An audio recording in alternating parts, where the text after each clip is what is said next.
पंजाब दे विच बहुत प्रॉब्लम्स है, सानू भी पता, तुहानू भी पता, ते हर एक प्रॉब्लम का साडे कोल सोल्यूशन नहीं है इस टाइम ते। पर जे आपां सवाल जवाब करने शुरू करते ते हो सकदा सानू साडियां प्रॉब्लमां दा भी पता लगे ते उन्हां दे सोल्यूशन भी अपने अगे आउण। सो बहुत जरूरी है। एक गल याद करो कि जे तुसीं 200 साल पहले चल जाओ, इतिहास आपां पढ़ीए कि जो कुछ राजियां को सी 200 साल पहला वो अज अपने कोल आ। वो सारियां चीज़ां जिहड़ियां कि 200 साल पहला राजे ड्रीम करते होणगे वो सारियां अपने को आ, एक आम इंसान कोल भी हैगियां, पर फिर भी लोग खुश नहीं आ। किते ना किते जिधर आप जा रहे हैं, जिहड़े सिस्टम वाल आप जा रहे हैं, वो आपां नूं हैप्पीनैस नहीं दे रहा। सो सारिਆਂ ਨੂੰ एक बारी एज अ सोसाइटी आपां नूं डिग करना पऊगा कि यार आप जा किधर रहे हैं, एनवायरनमेंट नूं गंदा कर रहे हैं, अपना वातावरण पूरा डिस्ट्रॉय कर लिया। सोचते सा हाँ यार वड्डियां कारां नाल, टीवी नाल, अलग अलग चीज़ां नाल आपां नूं खुशी मिलूगी, पर मिल नहीं रही। एक वड्डी प्रॉब्लम जिहड़ी आ वो साडे हैल्थ केयर सिस्टम है। मैं एज अ डॉक्टर अज दी अपनी जिहड़ी गलबात वो हैल्थ केयर सिस्टम ते होगी। हैल्थ केयर सिस्टम जिहड़ा खास करके आपां डिस्कशन विच रखना पंजाब नूं की प्रॉब्लम्स आ ते उन्हां दे सोल्यूशन की होने चाहिए। क्योंकि जे मैं पिछले 10 कुछ साल पंजाब दे विच काम कीता हैल्थ केयर सिस्टम विच, इत्थे कैंप्स लाए आ, मेरा बिगेस्ट रीजन ये सी कि पता लाउणा चाहिए। क्योंकि जिहड़े लोकां 'च तुसीं काम करना तुहानूं पता होना चाहिए कि वो लोकां दीयां प्रॉब्लम्स की आ।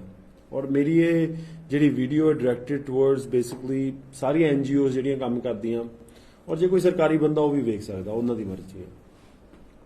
पर साडा ये है कि यार वाकई जे कोई पंजाब दा भला चाहुंदा ते ਉਹਦੇ तक ये वीडियो पहुंचे कि यार आप सारे वीडियो वेख लीए तो उस तो बाद आपां नूं जे वाकई आप हैल्थ केयर के उपर फोकस करना चाहते पंजाब दी है तो फिर आप वीडियो च आपां नूं आंसर मिल जाए कि यार मैनूं की करना चाहिए। So that is the purpose of the video कि हाँ यार आप प्रॉब्लमां भी दसांगे नाल उहदे सोल्यूशनस भी डिस्कस करांगे। सो प्राइमरी जे मैं वेख्या अपने एक्सपीरियंस तो कि जिहड़ी प्राइमरी प्रॉब्लम है पंजाब च हैल्थ केयर सिस्टम च वो आ कि साडे प्राइमरी हैल्थ केयर सेंटर नहीं है। प्राइमरी हैल्थ केयर सेंटर मतलब कि जिहड़े साडे पिंडां दे विच जिहड़े डॉक्टर्स आ, जिहड़े डॉक्टर्स चाहिए आ जां मल्टीपर्पज वर्कर्स चाहिए आ कि जिहड़े जे किसी नूं डायबिटीज़ आ, ब्लड प्रैशर की प्रॉब्लम है, हाँ किसी की अख च कुछ वज जांदा वा, किसी की छोटी जी झरीट आ जांदी आ, कोई भी ऐसी प्रॉब्लम है, बच्चे नूं खंघ लग जाती है, उहदे लई उहदी केयर करन लई एक प्रॉपरली ट्रेनड बंदा नहीं हैगा। उहदे करके की हुंदा जदों प्राइमरी केयर सेंटर्स नहीं हुंदे अर्ली डायगनोसिस मिस हो जाता। अर्ली डायगनोसिस मिस करके जिहड़ा एकोनॉमिक बर्डन है डिजीज़ का वो वध जाता सोसाइटी दे। मतलब तुसीं समझण की कोशिश करो, जे किसी नूं डायबिटीज़ होई राइट, और तुसीं उहदी डायबिटीज़ उदों ही पिकअप कर लेंदे हो जदों उहनूं होई है, जब 1 साल बाद या 2 साल बाद हो सकता कि जिहड़ी उहदी डायबिटीज़ है एक्चुअली रिवर्स हो जाए। मतलब कि उन्होंने जिहड़ी बीमारी हुई है, शुगर की प्रॉब्लम हुई है, उन्होंने आप रिवर्स कर सकीए जे आप अर्ली डायगनोस कर देंगे एक्सरसाइज नाल या डाइट नाल या होर कोई चीज़ों के नाल। जे उन्होंने ब्लड प्रैशर की प्रॉब्लम है आप उन्होंने ऐसी डाइट दे सकते हैं, ऐसा खाने पीने लिए कह सकते हैं, या चीज़ां ऐसियां उन्होंने कह सकते बई तू आह चीज़ां नहीं खानियां कि उन्होंने जिहड़ी ब्लड प्रैशर की प्रॉब्लम उत्थे खत्म हो जाए। बहुत ज़्यादा ऐसियां बीमारियां वा पंजाब दे विच खास करके जे असीं उन्होंने टाइम सिर फड़ लेंदे ते जिहड़ा वो बंदा वा उन्होंने प्रॉब्लम जां कोई वो जिहड़ा इंसान आ उन्होंने प्रॉब्लम नहीं फेस करनी पैंदी। हुण जिद्दां ब्लड प्रैशर है या शुगर की प्रॉब्लम है, एक दे आर बेसिकली एक दरवाजा वा किसी की जिंदगी तबाह करने लई जे वो प्रॉपरली तुसीं उहनूं ट्रीट नहीं कर देते। तो एक प्राइमरी हैल्थ केयर सेंटर्स आ, किसी नूं डिप्रैशन की प्रॉब्लम है, वो अपसैट रहंदे आ, ਉਹਦੀ दवाई लैण लई प्राइमरी केयर हैल्थ सेंटर्स आ। जे साडे की हो रहा, जे कोई डिप्रैस आ, जे किसी नूं ਉਹਦਾ मन नहीं खुश तो वह की करता ड्रग्स वाल जांदा। पर वही जे प्राइमरी केयर सेंटर्स हुंदे तो हो सकता जिहड़ा सुसाइड रेट है साडा पंजाब दे विच वो किते डाउन हुंदा।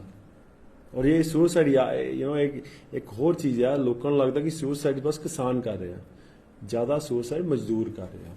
ਜਿਹੜੇ लोगों को राह नहीं है, रस्ता नहीं है, उन्होंने पता नहीं लगता असीं किहदे नाल गल कर सकते हैं। मैंटल हैल्थ बहुत बड़ा इशू आ। So primary care health centres भावें वूमेन हैल्थ आ भावें होर चीज़ां लई जिहड़ी जदों नहीं हैगे उहदे करके की हो रहा, नंबर 1 मैडिकेशनस अब्यूज़ हो रही। कोई भी बंदा ਦੂਜੀ ਪਾਸ ਤੀਜੀ ਪਾਸ ਆਪਣੇ ਆਪ ਨੂੰ ਕਹਿੰਦਾ ਕਿ ਮੈਂ ਡਾਕਟਰ ਆ, ਮੈਂ ਪਿੰਡ ਜਾ ਕੇ ਦੁਕਾਨ ਖੋਲ੍ਹ ਲੈਣੀ ਆ। ਉਹ ਦੁਕਾਨ ਖੋਲ੍ਹ ਕੇ ਲੋਕਾਂ ਨੂੰ ਐਸੀਆਂ ਦਵਾਈਆਂ ਦੇ ਰਿਹਾ ਜਿਹੜੀਆਂ ਕਿ ਨੰਬਰ 1 ਗੇਟਵੇ ਡਰੱਗਸ ਬਣ ਰਿਹਾ। ਹਰ ਇੱਕ ਬੰਦਾ ਮੈਂ ਪੰਜਾਬ 'ਚ ਵੇਖ ਰਿਹਾ ਜਿਹੜਾ ਵੀ ਟ੍ਰੀਟਮੈਂਟ ਲੈ ਰਿਹਾ, ਖਾਸ ਕਰਕੇ ਪਿੰਡਾਂ ਦੀ ਗੱਲ ਕਰ ਰਿਹਾ, ਰੂਰਲ ਪਾਪੂਲੇਸ਼ਨ ਜਿਹੜੀ, ਇੱਕ ਬੈਂਜ਼ੋ ਜਿਹੜੀ ਕਿ ਨਸ਼ੇ ਦੀ ਗੋਲੀ ਜ਼ਰੂਰ ਦੇ ਦਿੱਤੀ ਜਾ ਰਹੀ ਆ, ਐਂਟੀਬਾਇਓਟਿਕਸ ਅਬਿਊਜ਼ ਹੋ ਰਹੀਆਂ, ਔਰ ਐਂਟੀਬਾਇਓਟਿਕਸ ਦਾ ਇੰਨਾ ਜ਼ਿਆਦਾ ਰਿਸਕ ਹੈ ਇੰਡੀਆ ਦੇ ਵਿੱਚ ਕਿ ਐਸੀ ਟੀਬੀ ਪੈਦਾ ਹੋ ਗਈ ਆ ਬਿਕੋਜ਼ ਆਪਾਂ ਡਰੱਗਸ ਮੈਡੀਕੇਸ਼ਨਸ ਨੂੰ ਅਬਿਊਜ਼ ਕੀਤਾ, ਐਂਟੀਬਾਇਓਟਿਕਸ ਨੂੰ ਅਬਿਊਜ਼ ਕੀਤਾ, ਜਿਹਦੀ ਟ੍ਰੀਟਮੈਂਟ ਹੀ ਨਹੀਂ ਹੈਗੀ। ਐਸੀਆਂ ਬਿਮਾਰੀਆਂ ਅੱਗੇ ਤੁਹਾਡੇ ਅਗਲੇ 10 ਸਾਲਾਂ 'ਚ 5 ਸਾਲਾਂ 'ਚ 15 ਸਾਲਾਂ 'ਚ ਆਪਣੇ ਅੱਗੇ ਆਉਣੀਆਂ ਜਿਨ੍ਹਾਂ ਦਾ ਇਲਾਜ ਕੋਈ ਨਹੀਂ ਹੋਣਾ। ਮਤਲਬ ਤੁਸੀਂ ਸੋਚੋ, ਜੇ ਤੁਸੀਂ ਕਰੋਨਾ ਟਾਈਮ ਤੇ ਆਪਣਾ ਜੋ ਹਾਲ ਹੋਇਆ ਪੰਜਾਬ ਦੇ ਵਿੱਚ ਜਾਂ ਇੰਡੀਆ ਦੇ ਵਿੱਚ, ਤੁਸੀਂ ਸੋਚੋ ਐਸੀ ਕਰੋਨਾ ਤਾਂ ਫਿਰ ਵੀ ਆਪਾਂ ਕਿਤੇ ਨਾ ਕਿਤੇ ਕੰਟਰੋਲ ਕਰ ਲਈ, ਪਰ ਐਸੀ ਬਿਮਾਰੀ, ਐਸੀ ਟੀਬੀ ਪੈਦਾ ਹੋ ਸਕਦੀ ਹੈ ਜਿਹਦਾ ਤੁਹਾਡੇ ਕੋਲ ਕੋਈ ਇਲਾਜ ਨਹੀਂ ਹੋਊਗਾ। ਸੋ ਇਹ ਚੀਜ਼ਾਂ ਬਹੁਤ ਜ਼ਿਆਦੀਆਂ ਡਰਨ ਵਾਲੀਆਂ ਵਾ। ਫਿਰ ਉੱਪਰੋਂ ਸਿਟਰਜ਼ੀਨ ਵਰਗੀਆਂ ਗੋਲੀਆਂ ਅਬਿਊਜ਼ ਹੋ ਰਹੀਆਂ, ਔਰ ਪੇਨ ਮੈਡੀਕੇਸ਼ਨਸ ਅਬਿਊਜ਼ ਹੋ ਰਹੀਆਂ। ਲੋਕੀ ਪੇਨ ਮੈਡੀਕੇਸ਼ਨਸ ਲੈਂਦੇ ਆ, ਉਹਦੇ ਨਾਲ ਉਹਨਾਂ ਦੇ ਅੰਦਰ ਜਿਹੜੀ ਚੀਜ਼ ਲਈ ਉਹ ਲੈ ਰਹੇ ਹੁੰਦੇ ਉਹ ਵੀ ਵਰਸਨ ਕਰ ਲੈਂਦੇ ਆ। ਬਿਕੋਜ਼ ਦਵਾਈ ਦੇਣਾ ਬਹੁਤ ਸੌਖਾ, ਕੋਈ ਵੀ ਬੰਦਾ ਦਵਾਈ ਦੇ ਸਕਦਾ, ਹਾਂ ਯਾਰ ਆ ਉਹਦੀ ਆ। ਡਾਕਟਰ, ਨਰਸ ਪ੍ਰੈਕਟੀਸ਼ਨਰ, ਫਾਰਮਾਸਿਸਟ ਉਹ ਬੰਦੇ ਆ ਕਿ ਜਿਨ੍ਹਾਂ ਨੂੰ ਪਤਾ ਕਿ ਯਾਰ ਆ ਦਵਾਈ ਇਹਨੂੰ ਦੇਣੀ ਆ। ਸੋ ਉਹਨਾਂ ਨੂੰ ਟ੍ਰੇਨ ਕਰਨਾ ਜ਼ਰੂਰੀ ਆ ਕਿ ਹਾਂ, ਮੈਂ ਸਮਝਦਾ ਹਾਂ ਹਰ ਇੱਕ ਥਾਂ ਤੇ ਡਾਕਟਰ ਨਹੀਂ ਹੋ ਸਕਦਾ, ਪਰ ਇੰਡੀਆ ਦੇ ਵਿੱਚ ਜਿਹੜੀ ਰੇਸ਼ੀਓ ਆ ਡਾਕਟਰਸ ਦੀ ਬਹੁਤ ਜ਼ਿਆਦਾ ਘੱਟ ਆ, 20 ਗੁਣਾ ਘੱਟ ਆ ਅਮਰੀਕਾ ਤੇ ਚਾਈਨਾ ਤੋਂ। ਸੋ ਕਿਤੇ ਨਾ ਕਿਤੇ ਸਾਨੂੰ again primary health care centres ਹੋਣੇ ਜ਼ਰੂਰੀ ਆ, ਫਿਰ ਉਹਨਾਂ ਵਿੱਚ ਡਾਕਟਰ ਹੋਣੇ ਜ਼ਰੂਰੀ ਆ। ਕਿਤੇ ਨਾ ਕਿਤੇ ਸਾਨੂੰ, ਠੀਕ ਹੈ, ਮੈਂ ਨਹੀਂ ਕਹਿੰਦਾ ਹਰ ਇੱਕ ਹੈਲਥ ਕੇਅਰ ਸੈਂਟਰ ਵਿੱਚ ਇੱਕ ਡਾਕਟਰ ਹੋਵੇ, ਪਰ ਐਟਲੀਸਟ 4 ਪਿੰਡਾਂ 'ਚ, ਜੇ ਹਰ ਇੱਕ ਪਿੰਡ 'ਚ ਇੱਕ ਹੈਲਥ ਕੇਅਰ ਸੈਂਟਰ ਆ, 4 ਪਿੰਡਾਂ ਦੇ ਪਿੱਛੇ ਇੱਕ ਡਾਕਟਰ ਜ਼ਰੂਰ ਹੋਣਾ ਚਾਹੀਦਾ ਕਿ ਜਿਹੜੇ ਉੱਥੇ ਮਲਟੀਪਰਪਸ ਵਰਕਰਸ ਆ ਉਹ ਡਾਕਟਰ ਨੂੰ ਰਿਪੋਰਟ ਕਰਨ, ਤੇ ਜਿੱਥੇ ਐਮਰਜੈਂਸੀ ਆਉਂਦੀ ਉੱਥੇ ਉਹ ਡਾਕਟਰ ਜਾ ਸਕੇ ਜਾਂ ਉਹ ਪੇਸ਼ੈਂਟ ਨੂੰ ਡਾਕਟਰ ਤੱਕ ਲੈ ਕੇ ਆ ਸਕਣ। ਐਂਬੂਲੈਂਸ ਸਰਵਿਸ ਹੋਵੇ ਜਿਹੜੀ ਪਿੰਡ 'ਚ ਉਹ ਪੇਸ਼ੈਂਟ ਨੂੰ ਕਨੈਕਟ ਕਰ ਸਕੇ ਅਗਲੇ ਰੀਜਨਲ ਸੈਂਟਰ ਦੇ ਨਾਲ। ਇਹਦੇ ਵਿੱਚ ਇੱਕ ਹੋਰ ਪ੍ਰੋਬਲਮ ਆ ਰਹੀ ਹੈ ਕਿਉਂਕਿ ਪ੍ਰਾਇਮਰੀ ਕੇਅਰ ਹੈਲਥ ਸੈਂਟਰਸ ਨਹੀਂ ਆ, ਉਹਦੇ ਕਰਕੇ ਜਿਹੜੇ ਸਾਡੇ ਪੀਜੀਆਈ ਹਸਪੀਟਲਸ ਆ, ਜਿਹੜੇ ਟ੍ਰਿਸ਼ਰੀ ਕੇਅਰ ਆ, ਜਿਹੜੇ ਸੁਪਰ ਸਪੈਸ਼ਲਟੀ ਸੈਂਟਰਸ ਆ, ਉਹ ਸਾਰੇ ਹਸਪੀਟਲਸ ਨੂੰ ਜਿਹੜੀ ਆ ਓਵਰਬਰਡਨ ਹੋ ਰਿਹਾ ਕਿਉਂਕਿ ਕੋਈ ਵੀ ਬੰਦਾ ਉਹਦਾ ਡਾਇਬੀਟੀਜ਼ ਦਾ ਇਲਾਜ ਫਸਟ ਜਿਹੜੀ ਉਹਦੀ ਸਟੇਜ ਆ ਉਹ 'ਚ ਨਹੀਂ ਹੋ ਰਿਹਾ। ਜਦੋਂ ਉਹਦੇ ਗੁਰਦੇ ਫੇਲ ਹੋ ਜਾਂਦੇ ਆ, ਜਦੋਂ ਉਹਦੀਆਂ ਅੱਖਾਂ ਫੇਲ ਹੋਣ ਤੇ ਆ ਗਈਆਂ, ਜਦੋਂ ਉਹਨੂੰ ਹਾਰਟ ਡਿਜ਼ੀਜ਼ ਹੋ ਗਿਆ, ਅੰਤ ਹੋ ਗਿਆ, ਉਦੋਂ ਉਹ ਡਾਕਟਰ ਕੋਲ ਜਾ ਰਿਹਾ। ਫਿਰ ਉਹ ਚਾਹੁੰਦਾ ਮੈਂ ਪੀਜੀਆਈ ਜਾਵਾਂ ਕਿਉਂਕਿ ਉਹਨੂੰ ਕੇਅਰ ਹੀ ਹਾਈ ਲੈਵਲ ਦੀ ਚਾਹੀਦੀ ਆ। ਉਹਦੇ ਕਰਕੇ ਜਿਹੜਾ ਸਾਡਾ ਸੁਪਰ ਸਪੈਸ਼ਲਟੀ ਸੈਂਟਰਸ ਆ ਓਵਰਵੈਲਮ ਹੋ ਰਿਹਾ। ਇੱਕ ਸਿਸਟਮ ਆ, ਔਰ ਸਿਸਟਮ ਨੂੰ ਜੇ ਤੁਸੀਂ ਠੀਕ ਕਰਨਾ, ਹੁਣ ਤੁਸੀਂ ਜੇ ਪੀਜੀਆਈ ਹਸਪੀਟਲ ਜਾਂਦੇ ਹੋ, ਤੁਸੀਂ ਚਾਹੁੰਦੇ ਮੇਰਾ ਵਧੀਆ ਇਲਾਜ ਹੋਵੇ, ਹੁਣ ਕਿਉਂ ਕਾਮਨ ਮੈਨ ਕਿਉਂ ਕੇਅਰ ਕਰੇ? ਕਿਉਂਕਿ ਜੇ ਤੁਸੀਂ ਚਾਹੁੰਦੇ ਹੋ, ਜੇ ਸਮਝੋ ਤੁਹਾਨੂੰ ਕੋਈ ਟ੍ਰਾਂਸਪਲਾਂਟ ਦੀ ਲੋੜ ਹੈ, ਤੁਹਾਨੂੰ ਕਿਸੇ ਵੀ ਚੀਜ਼ ਦੀ ਲੋੜ ਹੈ, ਤੁਸੀਂ ਪੀਜੀਆਈ ਜਾਂਦੇ ਹੋ, ਉੱਥੇ ਲਾਈਨਾਂ ਲੱਗੀਆਂ। ਜੇ ਉਹੀ ਤੁਹਾਡੇ ਪ੍ਰਾਇਮਰੀ ਕੇਅਰ ਸੈਂਟਰ ਹੁੰਦੇ ਤਾਂ ਬਹੁਤ ਲੋਕ ਐਸੇ ਹੋਣੇ ਸੀ ਜਿਨ੍ਹਾਂ ਦਾ ਪਹਿਲਾਂ ਹੀ ਕੇਅਰ ਹੋ ਜਾਣੀ ਸੀ, ਉਹਨਾਂ ਨੂੰ ਲੋੜ ਨਹੀਂ ਪੈਣੀ ਸੀ। ਇੱਕ ਇਕਨੋਮਿਕ ਬਰਡਨ ਬਣਿਆ ਪਿਆ। ਜਿਹੜਾ ਵੀ ਬੰਦਾ ਡਾਇਬੈਟਿਕ ਆ, ਹਾਈਪਰਟੈਂਸਿਵ ਆ, ਜਿਹਨੂੰ arthritis the problem early on ਹੋ ਜਾਂਦੀ ਆ, ਅਨੀਮੀਆ ਵਾ, ਬਹੁਤ ਐਸੇ ਡਿਜ਼ੀਜ਼ਸ ਆ ਜਿਹਨਾਂ ਦਾ ਈਜ਼ੀ ਆਪਾਂ ਹੱਲ ਕੱਢ ਸਕਦੇ ਸਾਂ, ਪਰ ਉਹ ਪ੍ਰੋਬਲਮਸ ਕਰਕੇ ਉਹ ਬੰਦੇ ਕੰਮ ਨਹੀਂ ਕਰਦੇ, ਜੌਬਸ ਨਹੀਂ ਕਰਦੇ, ਉਹ ਡਿਪੈਂਡੈਂਟ ਹੋ ਜਾਂਦੇ ਆ ਪਰਿਵਾਰ ਤੇ। ਉਹਨਾਂ ਕਰਕੇ ਜਿਹੜੇ ਪਰਿਵਾਰ ਆ ਉਹ ਵੀ ਡਿਪਰੈਸ਼ਨ ਵਿੱਚ ਆ ਜਾਂਦਾ ਕਿਉਂਕਿ ਉਹ ਜਿੰਨਾ ਮਰਜ਼ੀ ਕੰਮ ਕਰੀ ਜਾਂਦੇ, ਉਹ ਸਾਰਾ ਪੈਸਾ ਉਹ ਇਲਾਜ ਤੇ ਲਾਈ ਜਾਂਦੇ ਆ। ਇੱਕ ਸਿਸਟਮ ਬਣ ਜਾਂਦਾ। ਮੈਂ ਐਸੀ ਗੱਲ, ਮੈਂ ਇਸ ਟਾਈਮ ਤੇ ਮੈਂ 6 ਪੇਸ਼ੈਂਟਸ ਦਾ ਟੇਕ ਕੇਅਰ ਕਰ ਰਿਹਾ ਜਿਨ੍ਹਾਂ ਨੂੰ ਲਿਵਰ ਟ੍ਰਾਂਸਪਲਾਂਟ ਦੀ ਲੋੜ ਆ। 5 ਐਸੇ ਆ ਜਿਨ੍ਹਾਂ ਨੂੰ ਸ਼ਰਾਬ ਪੀ ਕੇ ਉਹਨਾਂ ਨੇ ਆਪਣਾ ਸਿਰਾਟਿਕ ਲਿਵਰ ਕਰਾਇਆ, ਮਤਲਬ ਲਿਵਰ ਖਤਮ ਕੀਤੀ ਹੈ ਸ਼ਰਾਬ ਪੀ ਕੇ। ਚੰਗੇ ਇਨਸਾਨ ਆ, ਮਾੜੇ ਇਨਸਾਨ ਨਹੀਂ ਆ, ਗਲਤੀ ਹਰ ਇੱਕ ਹੋ ਜਾਂਦੀ। ਨਾਲੇ ਸ਼ਰਾਬ ਕੋਈ ਇਲੀਗਲ ਚੀਜ਼ ਹੈਗੀ ਨਹੀਂ, ਕਾਨੂੰਨ ਤੇ ਕਹਿੰਦਾ ਨਹੀਂ ਕਿ ਸ਼ਰਾਬ ਇਲੀਗਲ ਹੈ, ਬਟ ਉਹ ਸ਼ਰਾਬ ਕਰਕੇ ਉਹਨਾਂ ਦੀ ਲਿਵਰ ਫੇਲ ਹੋਈ ਹੈ। ਔਰ ਇੱਕ ਲਿਵਰ ਟ੍ਰਾਂਸਪਲਾਂਟ ਪਿੱਛੇ ਐਟਲੀਸਟ 50 ਲੱਖ ਦਾ ਖਰਚਾ ਹੁੰਦਾ, ਔਰ ਖਰਚਾ 1 ਕਰੋੜ 2 ਕਰੋੜ ਤੱਕ ਈਜ਼ੀਲੀ ਜਾ ਸਕਦਾ ਜੇ ਟ੍ਰਾਂਸਪਲਾਂਟ ਦੇ ਦੌਰਾਨ ਤੁਹਾਨੂੰ ਐਕਮੋ ਵਰਗੀ ਕੋਈ ਮਸ਼ੀਨ ਲੱਗ ਗਈ ਤੇ ਗਲਤੀ ਨਾਲ। ਤੁਸੀਂ ਅੰਡਰਸਟੈਂਡ ਨਹੀਂ ਕਰ ਰਹੇ ਹੋਗੇ, but I am just telling you, ਮੈਂ ਤੁਹਾਨੂੰ ਦੱਸਣ ਦੀ ਕੋਸ਼ਿਸ਼ ਕਰ ਰਿਹਾ ਕਿ ਕਿੰਨਾ ਖਰਚਾ ਆਉਂਦਾ ਲਾਸਟ ਸਟੇਜਸ ਤੇ ਡਿਜ਼ੀਜ਼ਸ ਤੇ। ਜੇ ਕੋਈ ਸੀਕੇਡੀ ਪੇਸ਼ੈਂਟ ਜਿਹਦੀ ਕਿਡਨੀਜ਼ ਫੇਲ ਹੋ ਜਾਂਦੀ, ਉਹਨੂੰ ਡਾਇਲਿਸਿਸ ਦੀ ਲੋੜ ਹੁੰਦੀ ਹੈ, ਲੱਖਾਂ ਰੁਪਏ। ਮਤਲਬ ਕਿ ਉਹ ਬੰਦਾ ਤੇ ਬਿਮਾਰ ਹੋਇਆ ਹੀ ਹੋਇਆ, ਨਾਲ ਸਾਰਾ ਪਰਿਵਾਰ ਬਿਮਾਰ ਹੋ ਜਾਂਦਾ, ਉਹਦੇ ਰਿਸ਼ਤੇਦਾਰ ਉਹਨੂੰ ਬੁਲਾਉਣੋਂ ਹਟ ਜਾਂਦੇ ਆ, ਕਿਉਂਕਿ ਉਹ ਬੰਦੇ ਨੇ ਥਾਂ ਥਾਂ ਤੇ ਪੁੱਛਣਾ ਯਾਰ ਮੈਂ ਤੇਰੇ ਤੋਂ ਪੈਸੇ ਲੈਣਾ, ਮੈਂ ਇਲਾਜ ਕਰਾਉਣਾ। ਸੁਸਾਇਟੀ ਵਿੱਚ ਉਹ ਲੋਕਾਂ ਤੋਂ ਦੂਰ ਹੋ ਜਾਂਦੇ ਆ। ਇਹ ਉਹਨਾਂ ਪਰਿਵਾਰਾਂ ਤੋਂ ਪੁੱਛੋ ਜਿਨ੍ਹਾਂ ਨਾਲ ਹੋਈ ਆ, ਜਿਨ੍ਹਾਂ ਦੇ ਘਰ 'ਚ ਕਿਤੇ ਗਲਤੀ ਨਾਲ ਕੈਂਸਰ ਵੜ ਗਈ, ਜਿਨ੍ਹਾਂ ਦੇ ਘਰ 'ਚ ਗਲਤੀ ਨਾਲ ਕਿਸੇ ਦੀ ਕਿਡਨੀ ਪ੍ਰੋਬਲਮ ਆ ਗਈ, ਜਿਨ੍ਹਾਂ ਦੇ ਘਰ ਦੇ ਵਿੱਚ ਗਲਤੀ ਨਾਲ ਉਹਨਾਂ ਦੇ ਪਿਓ ਦੀ ਮਾਂ ਦੀ ਲਿਵਰ ਸਰੋਸਿਸ ਹੋ ਗਿਆ, ਹਾਰਟ ਡਿਜ਼ੀਜ਼ ਆ ਗਿਆ। ਉਹ ਮੰਗਦੇ ਫਿਰਦੇ ਆ ਕਿ ਯਾਰ ਮੇਰਾ ਇਲਾਜ ਹੋ ਜਾਏ, ਮੇਰੇ ਪਿਓ ਦਾ ਇਲਾਜ ਹੋ ਜਾਏ, ਜ਼ਮੀਨ ਲੈ ਲਓ। ਸਾਰੀ ਕਮਾਈ, ਆਪਣੀ ਜ਼ਿੰਦਗੀ ਦੀ ਜਿਹੜੀ ਕਮਾਈ ਹੁੰਦੀ ਆ, ਕਿਤੇ ਨਾ ਕਿਤੇ ਉਹ ਗਵਾ ਲੈਂਦੇ ਆ। ਤੁਸੀਂ ਸੋਚਦੇ ਨਹੀਂ ਯਾਰ ਕਿਤੇ ਨਾ ਕਿਤੇ ਇਹ ਗਲਤ ਆ ਯਾਰ। ਮੈਨੂੰ ਅੱਗੇ ਕਿਸੇ ਨੇ ਕਿਹਾ ਸੀ ਯਾਰ ਕਿਤੇ ਨਾ ਕਿਹਾ ਕਰ, ਮੈਂ ਟਰਾਈ ਕਰਦਾ ਉਹ ਵਰਡ ਅਵੋਇਡ ਕਰਨ ਦੀ, ਬਟ ਸਾਨੂੰ ਆਪਣੇ ਸਿਸਟਮ ਵੱਲ ਵੇਖਣਾ ਪਊਗਾ ਕਿ ਜੇ ਕਿਸੇ ਨੂੰ ਕੈਂਸਰ ਹੁੰਦੀ ਆ, ਜੇ ਕਿਸੇ ਨੂੰ ਲਿਵਰ ਸਰੋਸਿਸ ਹੁੰਦਾ ਵਾ, ਜੇ ਕਿਸੇ ਨੂੰ ਕੋਈ ਹਾਰਟ ਡਿਜ਼ੀਜ਼ ਹੁੰਦਾ, ਉਹਨੂੰ ਸਟੈਂਟ ਦੀ ਲੋੜ ਆ, ਤੇ ਇਹ ਨਾ ਹੋਵੇ ਕਿ ਉਹਨੂੰ ਆਪਣਾ ਘਰ-ਬਾਰ ਸਾਰਾ ਕੁਝ ਵੇਚਣਾ ਪਵੇ। ਰੈਗੂਲੇਸ਼ਨਸ ਦੀ ਲੋੜ ਆ, ਕਾਸਟ ਦੇ ਉੱਤੇ ਰੈਗੂਲੇਸ਼ਨਸ ਦੀ ਲੋੜ ਆ। ਔਰ ਜਿਹੜੇ ਗਰੀਬ ਪਰਿਵਾਰ ਨੇ, ਜਿਹੜੇ ਨਹੀਂ ਅਫੋਰਡ ਕਰ ਸਕਦੇ, ਉਹਨਾਂ ਨੂੰ ਹੈਲਪ ਦੇਣੀ ਲਾਜ਼ਮੀ ਆ, ਜ਼ਰੂਰੀ ਆ। ਕਿਉਂਕਿ ਮੈਂ ਜਿਹਦਾ ਕਿਹਾ, ਉਹ ਇਕੱਲਾ ਪੇਸ਼ੈਂਟ ਨਹੀਂ ਇਫੈਕਟ ਹੁੰਦਾ, ਉਹਦਾ ਪਰਿਵਾਰ ਹੁੰਦਾ, ਸਾਰੀ এনवायरमेंट ਇਫੈਕਟ ਹੁੰਦੀ ਆ। ਕਿਤੇ ਨਾ ਕਿਤੇ ਜਿਹੜੀ ਸਾਡੀ ਜ਼ਿੰਦਗੀ ਆ, ਜਿਹੜੀ ਸਾਡੀ ਲਾਈਫ ਆ, ਮੈਂ ਅੱਗੇ ਗੱਲ ਕੀਤੀ 200 ਸਾਲ ਪਹਿਲਾਂ ਉਹ ਜੋ ਰਾਜੇ ਕੋ ਸੀ ਉਹ ਅੱਜ ਸਾਡੇ ਕੋਲ ਆ, ਪਰ ਫਿਰ ਵੀ ਅਸੀਂ ਖੁਸ਼ ਨਹੀਂ ਆ। ਕਿਉਂਕਿ ਜਦੋਂ ਸਾਡਾ ਨੇਬਰ ਖੁਸ਼ ਨਹੀਂ ਹੋਊਗਾ, ਜਦੋਂ ਸਾਡਾ ਚਾਚਾ ਖੁਸ਼ ਨਹੀਂ ਹੋਊਗਾ, ਮਾਮਾ ਖੁਸ਼ ਨਹੀਂ ਹੋਊਗਾ, ਸਾਡਾ ਤਾਇਆ ਖੁਸ਼ ਨਹੀਂ ਹੋਊਗਾ, ਸਾਡਾ ਭਰਾ ਖੁਸ਼ ਨਹੀਂ ਹੋਊਗਾ, ਕਜ਼ਨ ਖੁਸ਼ ਨਹੀਂ ਹੋਊਗਾ, ਕਿਤੇ ਵੀ ਸਾਡੀ ਲਾਈਫ 'ਚ ਗਮ ਹੋਊਗਾ, ਕਿਸੇ ਵੀ ਸਾਡੇ ਰਿਸ਼ਤੇਦਾਰ ਨੂੰ ਗਮ ਹੋਊਗਾ, ਕਿਤੇ ਉਹ ਸਾਨੂੰ ਵੀ ਇਫੈਕਟ ਕਰੂਗਾ। ਆਪਾਂ ਇੱਕ ਸੁਸਾਇਟੀ 'ਚ ਰਹਿੰਦੇ ਆ ਜਿੱਥੇ ਆਪਾਂ ਇੱਕ ਦੂਜੇ ਤੋਂ ਪਾਵਰਾਂ ਲੈਂਦੇ ਆ, ਇੱਕ ਦੂਜੇ ਨਾਲ ਅਪ ਹੁੰਦੇ, ਇੱਕ ਦੂਜੇ ਨਾਲ ਡਾਊਨ ਹੁੰਦੇ ਆ। ਸੋ ਬਹੁਤ ਜ਼ਰੂਰੀ ਆ ਕਿ ਜਿਹੜੀ ਡਿਜ਼ੀਜ਼ ਬਰਡਨ ਹੈ ਉਹ ਘਟੇ, ਔਰ ਡਿਜ਼ੀਜ਼ ਬਰਡਨ ਜਿਹੜਾ ਉਹ ਫੇਰ ਹੀ ਘਟ ਸਕਦਾ ਜੇ ਆਪਣੇ ਪ੍ਰਾਇਮਰੀ ਕੇਅਰ ਹੈਲਥ ਸੈਂਟਰ ਬਣਦੇ ਆ। ਬਾਕੀ ਮੈਂ NGOs ਨੂੰ ਇਹ ਰਿਕੁਐਸਟ ਕਰ ਸਕਦਾ ਕਿ ਤੁਸੀਂ ਕਿਉਂ ਨਹੀਂ ਆਪਾਂ ਇਦਾਂ ਕੋਈ ਸਿਸਟਮ ਕਰਦੇ, ਸਰਕਾਰ ਨੂੰ ਵੀ ਇਹ ਕਰ ਸਕਦੀ ਆ ਕਿ ਆਪਾਂ ਜੇ ਕਹੀਏ ਨਾ ਯਾਰ ਆਪਾਂ ਸਾਰੇ ਪੰਜਾਬ ਦਾ ਹੈਲਥ ਕੇਅਰ ਸੈਂਟਰ ਜਿਹੜਾ ਸਿਸਟਮ ਹੈ ਇੱਕੋ ਦਿਨ 'ਚ ਠੀਕ ਕਰ ਦੇਣਾ, ਉਹ ਪੋਸੀਬਲ ਨਹੀਂ ਹੈ। ਆਪਾਂ 10 ਡਿਜ਼ੀਜ਼ ਪਿਕਅਪ ਕਰ ਲਈਏ ਜਿਹੜੇ ਟ੍ਰੀਟੇਬਲ ਆ, ਜਿਨ੍ਹਾਂ ਦੇ ਸਾਡੇ ਕੋਲ ਟ੍ਰੀਟਮੈਂਟਸ ਹੈਗੀਆਂ ਉਹਨਾਂ ਦੀਆਂ, ਜਾਂ ਉਹਨਾਂ ਦੇ ਕਿਉਰ ਹੈਗੇ ਸਾਡੇ ਕੋਲ, ਜਾਂ ਉਹਨਾਂ ਦੇ ਸੋਲੂਸ਼ਨਸ ਹੈਗੇ ਕਿ ਯਾਰ ਉਹ ਸੋਸਾਇਟੀ 'ਚੋਂ ਆਪਾਂ ਵਾਈਪ ਆਊਟ ਕਰ ਸਕਦੇ ਹਾਂ, ਕਦੀ ਕਿਸੇ ਨੂੰ ਹੋਵੇ ਹੀ ਨਾ। ਆਪਾਂ 10 ਪ੍ਰੋਬਲਮਾਂ ਪਿਕ ਕਰ ਲਈਏ ਕਿ ਅਗਲੇ 10 ਸਾਲ ਆਪਾਂ ਇਹਨਾਂ ਤੇ ਕੰਮ ਕਰਨਾ। ਇੱਕ NGO ਲੈ ਲਏ ਕਿ ਯਾਰ ਮੈਂ ਇੱਥੇ ਬਲੱਡ ਪ੍ਰੈਸ਼ਰ ਤੇ ਕੰਮ ਕਰੂੰਗਾ, ਮੈਂ ਡਾਇਬੀਟੀਜ਼ ਤੇ ਕੰਮ ਕਰੂੰਗਾ, ਤੇ ਮੈਂ ਤੁਹਾਨੂੰ ਦੱਸ ਰਿਹਾ ਅੱਜ ਤੋਂ 10 ਸਾਲ ਬਾਅਦ ਆਪਣਾ ਦੇਸ਼ ਬਹੁਤ ਅੱਗੇ ਹੋਊਗਾ। ਹੁਣ ਕਿਉਂ ਹੋਊਗਾ? ਸਰਕਾਰ ਆਂਦੀ ਖਜ਼ਾਨਾ ਖਾਲੀ ਆ, ਇਹਦਾ ਮਤਲਬ ਕਿ ਤੁਹਾਨੂੰ ਪੈਸੇ ਨਹੀਂ ਦੇ ਸਕਦੇ, ਰਾਈਟ? ਜੌਬਸ ਨਹੀਂ ਹੈਗੀਆਂ, ਤੁਹਾਨੂੰ ਤੁਹਾਡੇ ਵੱਲ ਤੁਹਾਡੀ ਜੇਬ ਅਸੀਂ ਭਰ ਨਹੀਂ ਰਹੇ। ਫਿਰ ਇੱਕ ਹੋਰ ਵੇ ਹੁੰਦਾ ਕਿ ਤੁਸੀਂ ਗਰੀਬ ਨਾਲ ਹੋ, ਜਾਂ ਤੁਹਾਡੇ ਜਿਹੜੀਆਂ ਜੇਬਾਂ ਉਹ ਖਾਲੀ ਨਾਲ, ਉਹ ਕਿੱਦਾਂ ਕਿ ਤੁਹਾਡੀ ਸਪੈਂਡਿੰਗ ਘਟਾ ਦਈਏ। ਸਪੈਂਡਿੰਗ ਕਿੱਦਾਂ ਘਟਾ ਸਕਦੇ ਆ? ਸਪੈਂਡਿੰਗ ਘਟਾ ਦਈਏ, ਤੁਹਾਡੇ ਖਰਚੇ ਘਟਾ ਦਈਏ, ਰਾਈਟ?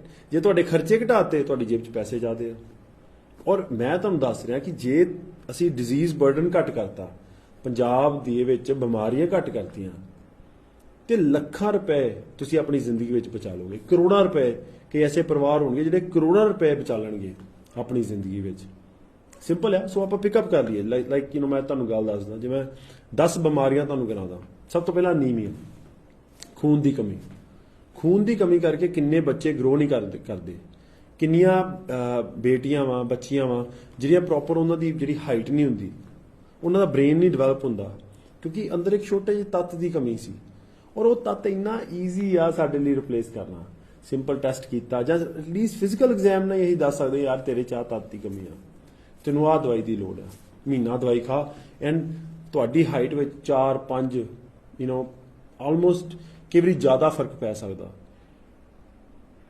ਤੁਹਾਡਾ ਭਾਰ ਵਧੀਆ ਹੋ ਸਕਦਾ, ਬਹੁਤ ਕੁਝ ਆ। ਤੁਹਾਡਾ ਦਿਮਾਗ ਤੇਜ਼ ਹੋ ਸਕਦਾ ਸੀ। ਸ਼ਾਇਦ ਤੁਸੀਂ ਡਾਕਟਰ ਨਾ ਬਣ ਪਾਏ ਕਿਉਂਕਿ ਤੁਹਾਡੇ ਵਿੱਚ ਆਇਰਨ ਦੀ ਕਮੀ ਰਹਿ ਗਈ ਛੋਟੇ ਹੁੰਦੇ, B12 ਦੀ ਕਮੀ ਰਹਿ ਗਈ। ਸੋ ਅਨੀਮੀਆ ਇੱਕ ਵੱਡਾ ਚੀਜ਼ ਆ। TB ਆ, ਹੁਣ ਕਿੰਨਾ ਸੌਖੀ ਗੱਲ ਹੈ ਹਨਾ, ਕਿ ਜੇ ਆਪਾਂ TB ਨੂੰ ਅਰਲੀ ਔਨ ਪਿਕਅਪ ਕਰ ਲਈਏ, ਜਦੋਂ ਕਿਸੇ ਨੂੰ ਟੀਬੀ ਹੁੰਦੀ ਆ ਤੁਸੀਂ ਕਹੋ ਯਾਰ ਮੈਂ ਕਿਉਂ ਟੈਸਟਿੰਗ, ਮੈਂ ਕਿਉਂ ਪੈਸੇ ਦੇਵਾਂ ਕਿ ਵਾਸਟ ਟੈਸਟਿੰਗ ਹੋਵੇ ਟੀਬੀ ਦੀ, ਜਾਂ ਜਿਹੜਾ ਗਰੀਬ ਆ ਉਹਨੂੰ ਫ੍ਰੀ ਦੀ ਟ੍ਰੀਟਮੈਂਟ ਮਿਲੇ। ਹੁਣ ਤੁਸੀਂ ਸੋਚੋ, ਤੁਸੀਂ ਗੋਲ ਗੱਪੇ ਖਾਣ ਜਾਂਦੇ ਹੋ, ਜਿਹੜਾ ਤੁਹਾਨੂੰ ਗੋਲ ਗੱਪੇ ਦੇ ਰਿਹਾ ਉਹਨੂੰ ਖੰਘ ਲੱਗੀ ਆ, ਟੀਬੀ ਆ, ਤੁਹਾਨੂੰ ਹੋ ਗਈ, ਤੁਹਾਡੇ ਬੱਚਿਆਂ ਤੋਂ ਹੋ ਗਈ। ਹੁਣ ਜੇ ਆਪਾਂ ਐਜ਼ ਅ ਸੁਸਾਇਟੀ ਸੋਚੀਏ ਤੇ ਆਪਾਂ ਕਹੀਏ ਨਹੀਂ ਯਾਰ ਉਹ ਬੰਦੇ ਦੀ ਟੀਬੀ ਪਿਕਅਪ ਹੋਣੀ ਚਾਹੀਦੀ, ਉਹਨੂੰ ਫ੍ਰੀ ਟ੍ਰੀਟਮੈਂਟ ਹੋਣੀ ਚਾਹੀਦੀ ਕਿਉਂਕਿ ਉਹ ਅਫੋਰਡ ਨਹੀਂ ਕਰ ਪਾਉਂਦਾ, ਪਰ ਮੈਂ ਚਾਹੁੰਦਾ ਉਹਦੀ ਟ੍ਰੀਟਮੈਂਟ ਹੋਵੇ ਕਿ ਕੱਲ ਉਹ ਬਿਮਾਰੀ ਮੈਨੂੰ ਨਾ ਹੋ ਜਾਏ, ਮੇਰੇ ਬੱਚਿਆਂ ਨੂੰ ਨਾ ਹੋ ਜਾਏ। ਹੁਣ ਕੋਈ ਐਸੀਆਂ ਬਿਮਾਰੀਆਂ ਵਾ, HIV ਆ, ਹੈਪੇਟਾਈਟਿਸ C ਆ, TB ਆ, ਇਹ ਚੀਜ਼ਾਂ ਸਾਰੀਆਂ ਇਹੋ ਜਿਹੀਆਂ ਵਾ ਕਿ ਜੇ ਆਪਾਂ ਇਹਨੂੰ ਖਤਮ ਕਰਨਾ ਦੈਨ ਐਜ਼ ਅ ਸੁਸਾਇਟੀ ਸੋਚਣਾ ਪਊਗਾ, ਆਪਾਂ ਇਕੱਲੇ ਆਪਣੇ ਆਪ ਦਾ ਨਹੀਂ ਸੋਚ ਸਕਦੇ। ਐਸੇ ਇਨੀਸ਼ੀਏਟਿਵ ਆਪਾਂ ਨੂੰ ਅੱਗੇ ਲੈ ਕੇ ਆਉਣੇ ਪੈਣਗੇ ਕਿ ਆਪਾਂ ਇਹ ਚੀਜ਼ ਨੂੰ ਜੜੋਂ ਫੜੀਏ, ਆਪਾਂ ਇਹਦੀ ਨੌਲੇਜ ਇੱਕ ਘਰ ਤੱਕ ਲੈ ਕੇ ਜਾਈਏ ਕਿ HIV ਕਿਉਂ ਹੁੰਦੀ ਆ। ਜਿਹੜੀਆਂ ਮੁੰਡੇ ਸੂਈਆਂ ਮਾਰਦੇ ਫਿਰਦੇ ਅੱਜ ਕੱਲ੍ਹ ਨਸ਼ੇ ਦੇ ਕਰਕੇ, ਉਹ HIV ਦੇ ਘਰ ਬਣੇ ਫਿਰਦੇ ਆ।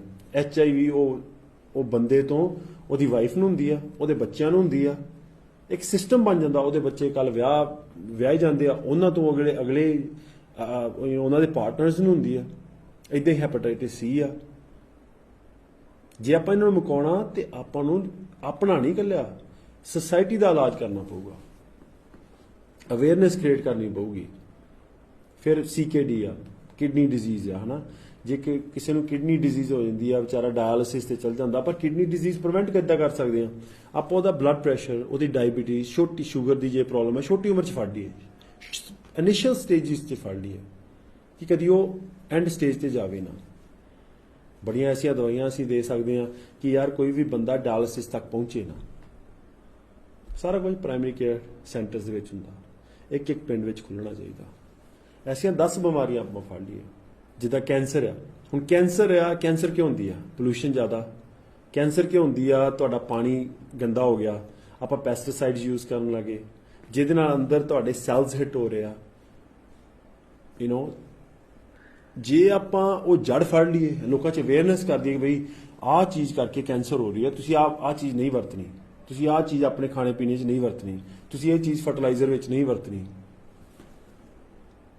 ਕੈਂਸਰ ਵਾਈਪ ਆਊਟ ਹੋ ਜਾਊਗੀ, ਉਹਦਾ ਰੇਟ ਘਟ ਜਾਊਗਾ।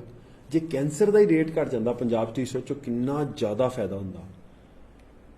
ਜਿਹੜੇ ਘਰਾਂ 'ਚ ਕੈਂਸਰ ਹੈ ਉਹਨਾਂ ਨੂੰ ਪੁੱਛੋ ਇਲਾਜ ਕਿੰਨਾ ਮਹਿੰਗਾ ਵਾ ਕੈਂਸਰ ਦਾ। ਸੋ ਕੈਂਸਰ ਇੱਕ ਚੀਜ਼ ਹੈ ਜਿਹਦੀ ਆਪਾਂ ਅਵੇਅਰਨੈਸ ਕਰੀਏ। ਬ੍ਰੈਸਟ ਕੈਂਸਰ ਹਿਊਜ ਇਸ਼ੂ ਜਿਹੜਾ ਅਸੀਂ ਪੰਜਾਬ 'ਚ ਟੋਟਲੀ ਨੈਗਲੈਕਟ ਕਰਦੇ ਹਾਂ। ਡੈਂਗੇ ਮਲੇਰੀਆ ਕਿੰਨਾ ਸੌਖਾ ਵਾ ਡਿਫੀਟ ਕਰਨਾ ਯਾਰ, ਬਸ ਕਿਤੇ ਆਪਾਂ ਪਾਣੀ ਨਹੀਂ ਖੜਿਆ ਰਹਿਣ ਦੇਣਾ। ਪਰ ਤਾਂ ਵੀ ਆਪਾਂ ਕਿੰਨੇ ਲੱਖਾਂ ਰੁਪਏ, ਕਰੋੜਾਂ ਰੁਪਏ ਖਰਚ ਹੁੰਦੇ ਆ ਡੈਂਗੇ ਮਲੇਰੀਆ ਤੇ, ਕਿੰਨੀਆਂ ਜਾਨਾਂ ਜਾਂਦੀਆਂ ਪੰਜਾਬ 'ਚ। ਮੈਂ ਹੈਰਾਨ ਆ ਡੈਂਗੇ ਮਲੇਰੀਆ ਤੋਂ। ਕਿੰਨੇ ਸਾਲ ਹੋ ਗਏ ਆਪਾਂ ਨੂੰ ਸਿੰਪਲ ਆਈਡੀਆ ਆਪਾਂ ਘਰ ਤੱਕ ਨਹੀਂ ਲੈ ਕੇ ਗਏ ਹਜੇ ਤੱਕ ਕਿ ਯਾਰ ਇਦਾਂ ਪਾਣੀ ਬੋਤਲ 'ਚ ਵੀ ਨਹੀਂ ਆਪਾਂ ਖੜੇ ਰਹਿਣ ਦੇਣਾ। ਇਹ ਇੰਨੇ ਵਜੇ ਤੋਂ ਇੰਨੇ ਵਜੇ ਜਿਹੜਾ ਸਕੇਰੀ ਟਾਈਮ ਹੁੰਦਾ ਵਾ, ਕਿਹਨੂੰ ਪਤਾ ਪੰਜਾਬ 'ਚ ਕਿ ਆਹ ਟਾਈਮ ਤੋਂ ਆਹ ਟਾਈਮ ਆਪਾਂ ਨਹੀਂ ਰਹਿਣ ਦੇਣਾ ਕਿਸੇ ਨੂੰ।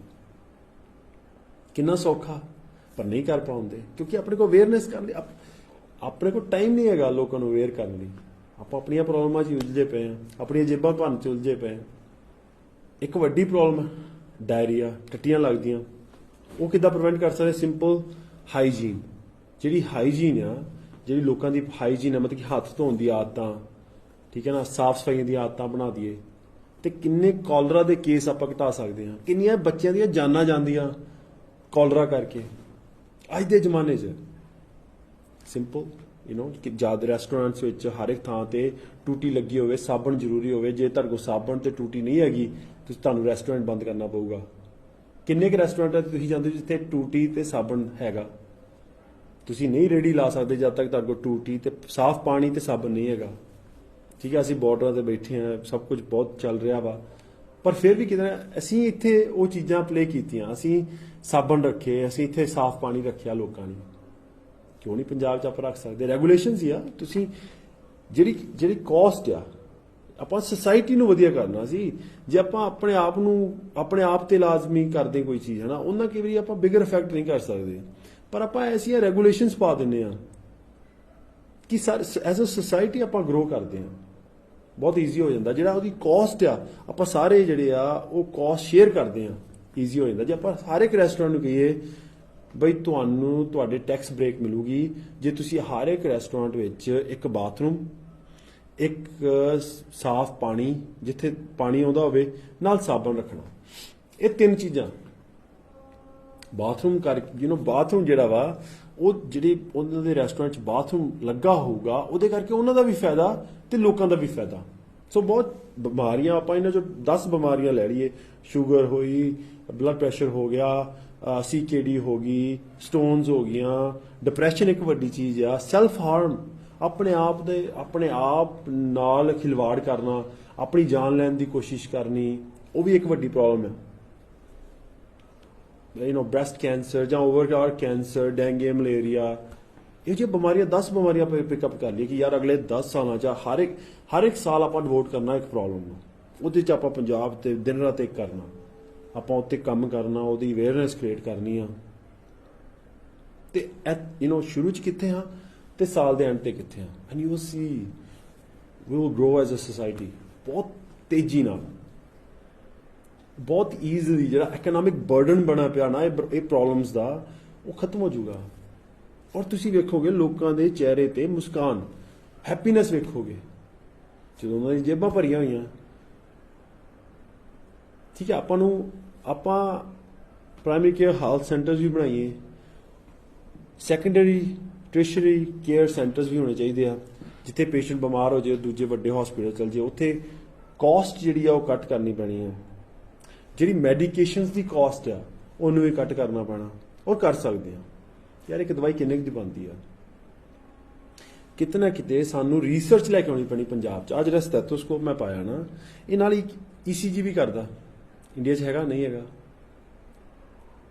ਕਿਉਂ ਨਹੀਂ ਹੈਗਾ? ਕਿਉਂ ਨਹੀਂ ਕਿ ਸਾਡੇ ਬੱਚੇ ਜਿਹੜੇ ਆ ਉਹ ਇਹ ਸੋਚਦੇ ਆ ਕਿ ਯਾਰ ਮੈਂ ਆਊਂਗਾ ਜਿਹੜਾ ਸ਼ੂਗਰ ਦੀ ਬਿਮਾਰੀ ਦੂਰ ਕਰੂਗਾ ਦੁਨੀਆ 'ਚ, ਜਿਹੜਾ ਬਲੱਡ ਪ੍ਰੈਸ਼ਰ ਵਾਈਪ ਆਊਟ ਕਰ ਦੂਗਾ। ਕਿਉਂ ਸਾਡੇ ਸੁਪਨੇ ਇਹੋ ਹੀ ਆ ਕਿ ਅਸੀਂ ਅਮਰੀਕਾ ਕੈਨੇਡਾ ਜਾਣਾ ਜਾਂ ਬਸ ਡਾਕਟਰ ਹੀ ਬਣਨਾ?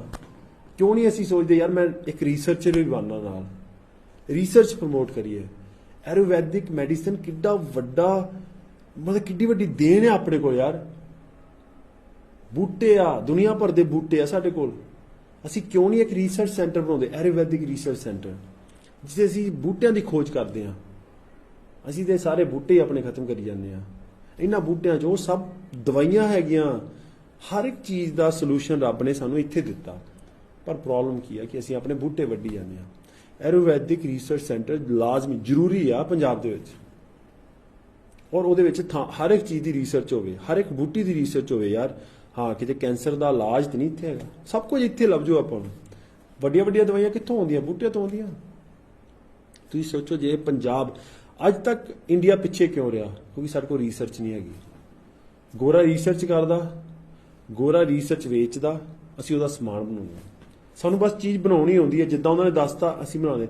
ਪਰ ਜੇ ਤੁਸੀਂ ਐਜ਼ ਅ ਸੋਸਾਇਟੀ ਗਰੋ ਕਰਨਾ, ਤੁਹਾਨੂੰ ਰਿਸਰਚ ਵਿੱਚ ਇਨਵੈਸਟ ਕਰਨਾ ਪੈਣਾ। You have to. ਜੇ ਤੁਸੀਂ ਉੱਪਰ ਆਉਣਾ ਦੈਨ ਤੁਹਾਨੂੰ ਰਿਸਰਚ ਵਿੱਚ ਇਨਵੈਸਟਮੈਂਟ ਕਰਨੀ ਪੈਣੀ ਹੈ। ਰਿਸਰਚ ਕਰੋ। ਸਾਡੇ ਬੱਚੇ ਅਗਲਾ ਵੱਡੀ ਬਿਮਾਰੀ ਦਾ ਇਲਾਜ ਲੱਭ ਲੈਣ। ਕਰੋਨਾ ਦਾ, ਕੋਵਿਡ ਦਾ ਇਲਾਜ ਕਿਉਂ ਨਹੀਂ ਆਪਾਂ ਲੱਭ ਸਕਦੇ? ਕਿਉਂ ਆਪਾਂ ਗੋਰਿਆਂ ਤੇ ਛੱਡਤਾ ਯਾਰ? ਉਹ ਉਹਨਾਂ ਨੇ ਲੱਭਣਾ। ਅਮਰੀਕਾ ਤੋਂ ਕੋਈ ਚੀਜ਼ ਆਊਗੀ, ਮੈਜਿਕ ਪਿੱਲ ਆਊਗੀ, ਆਪਾਂ ਕਿਉਂ ਨਹੀਂ? ਪੰਜਾਬ ਦੇ ਵਿੱਚ ਕਿਉਂ ਨਹੀਂ ਆਪਾਂ ਇੱਕ ਆਯੁਰਵੈਦਿਕ ਰਿਸਰਚ ਸੈਂਟਰ ਖੋਲ੍ਹਦੇ ਸਰਕਾਰ ਵੱਲੋਂ? ਕਿਉਂ ਨਹੀਂ ਇੱਕ ਓਵਰਆਲ ਸਾਇੰਸ ਸੈਂਟਰ ਖੋਲ੍ਹਦੇ ਜਿੱਥੇ ਮੈਡੀਕੇਸ਼ਨਸ ਦੀ ਖੋਜ ਹੁੰਦੀ ਹੈ, ਕੈਂਸਰ ਦੀ ਖੋਜ ਹੁੰਦੀ ਹੈ, ਜਿਹੜੀਆਂ ਸਾਡੀਆਂ ਬਿਮਾਰੀਆਂ ਵਾ? ਕਿਉਂ ਗੋਰਾ ਸਾਡੀਆਂ ਬਿਮਾਰੀਆਂ ਦਾ ਇਲਾਜ ਲੱਭੂਗਾ? ਉਹਨੇ ਆਪਣੀਆਂ ਬਿਮਾਰੀਆਂ ਦਾ ਇਲਾਜ ਲੱਭਣਾ। ਸਾਨੂੰ ਉਹ ਚੀਜ਼ ਵੇਚਣੀ ਉਹਨੇ, ਆਪਣੀਆਂ ਬਿਮਾਰੀਆਂ। ਸਾਡਾ ਜਿਹੜਾ ਸਰੀਰ ਆ, ਸਾਡਾ ਬਾਡੀ ਦਾ ਮੇਕਅਪ ਆ, ਉਹ ਅਮਰੀਕਨ ਦੇ ਨਾਲ ਨਹੀਂ ਰਲਦਾ, ਕੈਨੇਡੀਅਨ ਦੇ ਨਾਲ ਨਹੀਂ ਰਲਦਾ, ਯੂਰਪੀਅਨ ਦੇ ਨਾਲ ਨਹੀਂ ਰਲਦਾ। ਸਾਡੀ ਵੇ ਆਫ ਥਿੰਕਿੰਗ ਅਲੱਗ ਆ, ਹੈਗੀ ਆ।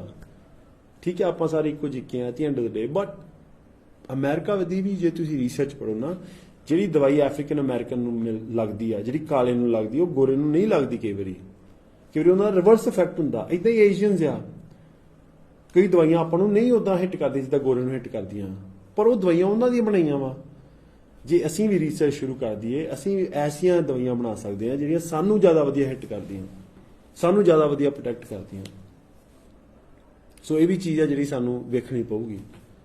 ਅਗੇਨ ਬਹੁਤ ਜ਼ਰੂਰੀ ਹੈ ਡਾਕਟਰਸ ਨੂੰ ਰਿਸਪੈਕਟ ਦੇਣੀ, ਇੱਕ ਪ੍ਰੋਪਰ ਉਹਨਾਂ ਦੀ ਜਿਹੜੀ ਇਨਕਮ ਆ ਉਹ 'ਤੇ ਵੀ ਸਾਨੂੰ ਵੇਖਣਾ ਪਊਗਾ,